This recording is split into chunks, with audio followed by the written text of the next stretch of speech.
I didn't really plan to make this video. I just been seeing this topic come up again and again. Arguments online, posts on Reddit, people fighting about piracy. And the more I saw it, the more I realized my own opinion doesn't really fit into the usual good or bad argument. So I wanted to talk about it, just honestly seeing it from my side. I want to talk about repacks, and before anyone jumps to conclusions, I buy my own games, I use Steam, I pay for the games that I like. I'm not against supporting developers, but digital ownership today doesn't really feel like ownership. It feels like permission. When you buy a digital game, you're not holding anything. You're trusting a launcher, you're trusting an account, you're trusting a company to exist forever and never change their mind. And that's a lot of trust. Games get delisted, launchers break, accounts get locked, servers get shut down, and suddenly something you paid for, it's just gone. We have seen this happen more recently, especially with companies like Ubisoft. Games disappearing, franchises being locked behind launchers, older titles becoming inaccessible. And people are realizing that buying a game doesn't really mean what it used to. For me, repacks aren't about getting games for free. They're about control. If I paid for a game, I want to know I can still play it even if a company disappears or changes direction. That's why I want to build a personal archive.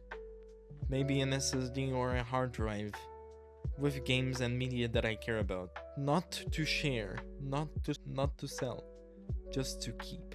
Another big reason is something people don't talk about enough. We don't get demos anymore. Back in the PS3 era, demos were normal. You could try out a game, see if it ran well, see if you even liked it.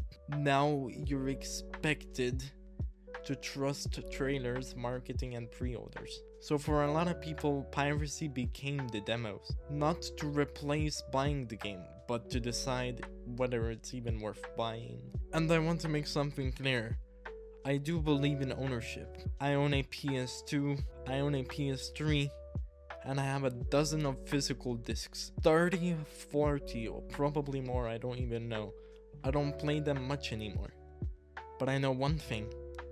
They're mine, nobody can revoke them, nobody can delete them, nobody can update them out of existence. That's the difference with physical media. Ownership is simple. With digital media, it's conditional.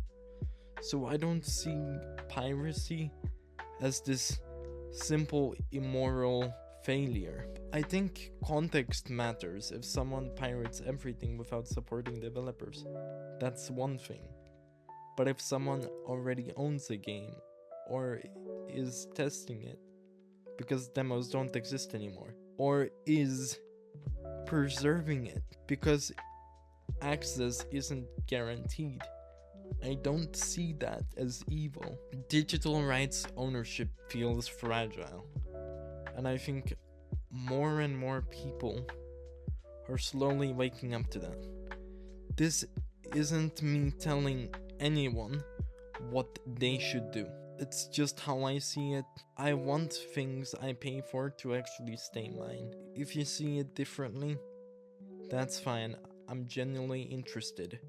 What do you think about digital ownership? But one more thing before I go. I wish you all a great morning, a great evening, and a great night. I'll see you all next time.